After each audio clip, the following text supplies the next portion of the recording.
isso é doido, porque uma coisa que eu tenho pensado muito é... Hoje, acho que um dos grandes problemas da igreja é a gente chegar atrasado, entendeu? Para responder perguntas que todo mundo está fazendo. Então, por exemplo, isso aponta que, por exemplo, sexualidade é uma pergunta que todo mundo está fazendo. Mas agora, vamos ver na porcentagem quantas vezes a gente falou isso no púlpito. Mínima.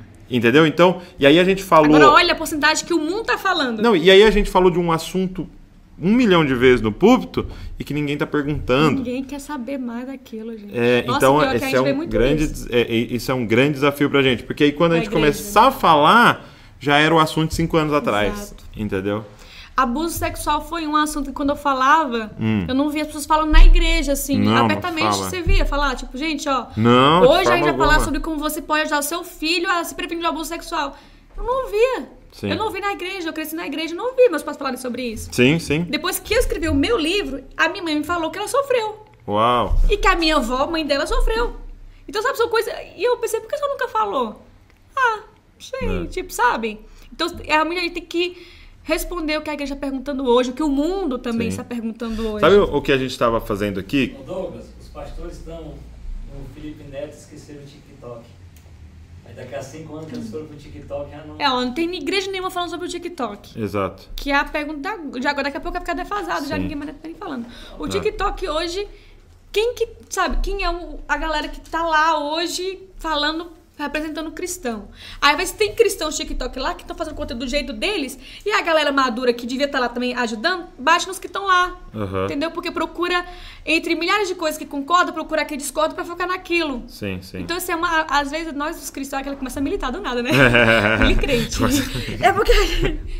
Mas o cristão, ele precisa se unir mais, sabe? Eu vejo que todos os outros grupos que levantam suas bandeiras, às vezes eles são muito unidos, eles brigam... Lá dentro eles brigam, mas de fora eles estão unidos. E a gente briga fora, dentro, briga fora. dentro, sabe? A gente tem que se unir pelo que a gente concorda, pelo principal. Jesus cura, salva, batiza, leva pro céu.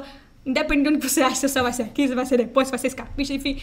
Mas a gente não foca no que concorda, só foca no que discorda. E tem muita coisa que a gente concorda. Muita coisa. E assim, um processo que a gente começou a usar aqui foi interessante. Porque a gente começou a pensar que tem um grupo mais pastoral, tem um grupo mais profético, tem um grupo mais evangelista.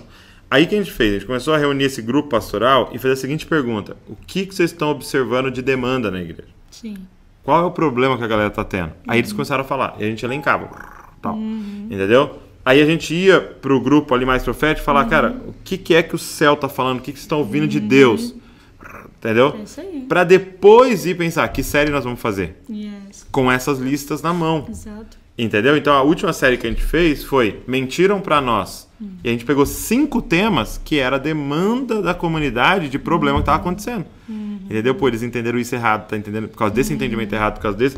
Entendeu? E não assim, cara, o que eu gosto de falar? Deixa eu ver o livro que eu li esse mês. Isso. Vou fazer esse tema. Não, porque um monte de vezes a gente está respondendo perguntas que ninguém está fazendo. Pelo amor de Deus. Entendeu? Então a gente tem que começar pelas perguntas, né? E passa pelo que você falou no seu processo criativo, né? Sim. Tipo, nós temos que ouvir as pessoas, cara. E se envolver. Sair de uma bolha gospel, né? E se envolver para dar soluções reais para aquilo que está acontecendo ao nosso redor, né? Fazer teologia uma coisa que eu fiquei assim...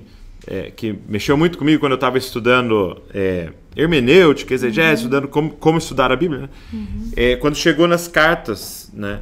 E eles chamam de... como é que é o nome que eles usam?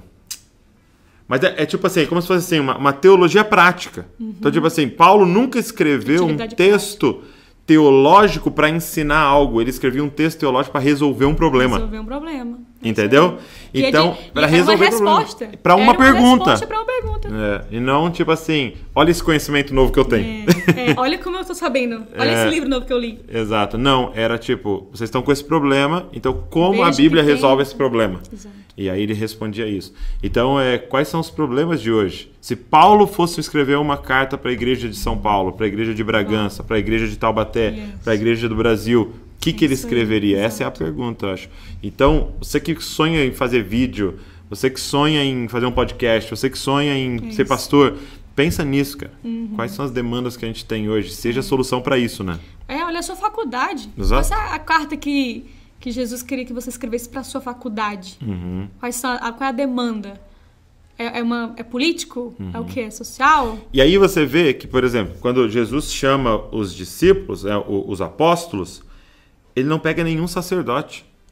E aí eu fico me perguntando, Senhor, não tinha nenhum sacerdote que te amava de verdade? Com certeza sim.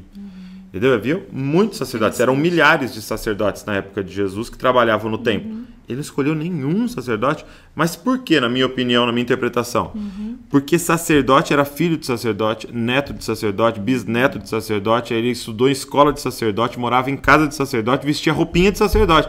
Então ele tinha uma bolha e ele não tocava a realidade. Então você pode ver que ele pegou um pescador, aí ele pegou um cobrador de impostos, aí ele pegou um adolescente, aí ele pegou, entendeu? Todos os caras que sabiam como pescadores pensavam, sabiam como publicanos pensavam, para ter uma demanda real, né, da sociedade. Sabe que hoje tem grandes empresários que fazem isso. Hoje eles estão contratando adolescentes para eles criarem conteúdo para adolescente. Uau! Então eles contratam adolescente para saber o que adolescente faz, o que vocês estão vendo. Quem melhor do que um adolescente para falar de adolescente? Então, sabe, a gente poderia fazer isso na igreja, entendeu? Então, pesquisa, amor, que tu pode falar que a gente fez, que eu que fiz na pesquisa. O editor que lute para esse vídeo personal. Se vira. Eu acho legal você dizer, a gente fez uma pesquisa onde eu perguntei para grandes igrejas sobre o líder de adolescente. E 70% dos líderes de adolescentes não tem TikTok. Então, como é que um líder de adolescente hoje não tem TikTok? Como é que o líder... Ele não vai comunicar, aí você pode falar.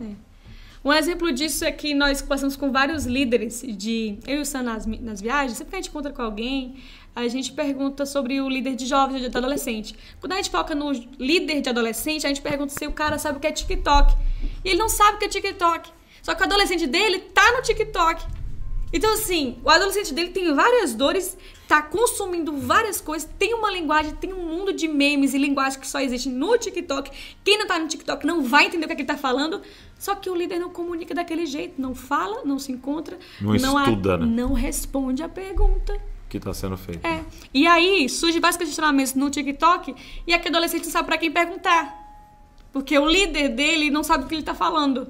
Ou o líder dele vai achar que é besteira e tal, mas é o mundo que ele vive hoje, entendeu? Então, assim, eu e o Sam, a gente fala, se a gente tivesse... A gente quer, né? A gente tem um chamado de pastorear uma igreja, a gente fala que a gente pensa muito em fazer isso futuramente. O líder dos adolescentes, ele tem que ser um TikTok, ele tem que manjar, entendeu? Do que tá acontecendo. Ele não precisa ser um TikTok que vai virar um líder, mas é um líder que pelo menos manja de TikTok, entendeu? Que entenda, que use essas coisas, é a forma de falar. E sempre vai haver um preconceito, sempre vai haver um dia, mas isso não é... Tudo que é novo tem uma resistência, tudo que é novo tem uma resistência. Então, assim, às vezes as pessoas vão se abrir, os líderes de adolescentes, talvez futuramente, vão se abrir pro TikTok quando já tiver outra rede social que a galera tá lá. Tipo, o Instagram era todo estigmatizado, aí agora tem gente fazendo live. Só que aí a galera não tá mais no Instagram, entendeu? Agora a igreja tem um Instagram. Sim. Mas há quanto tempo a igreja tem um Instagram?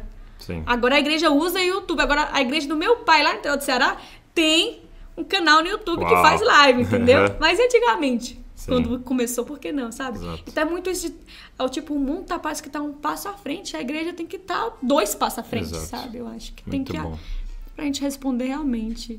E pra isso tem que ter menos orgulho, menos sabe, essa bolha do sacerdote que você falou. E amar muito as pessoas. Amar. Porque assim, você gosta do TikTok? A pessoa pode responder não. Mas você gosta de gente. Tem gente lá. Você gosta de adolescente que Deus chamou pra cuidar?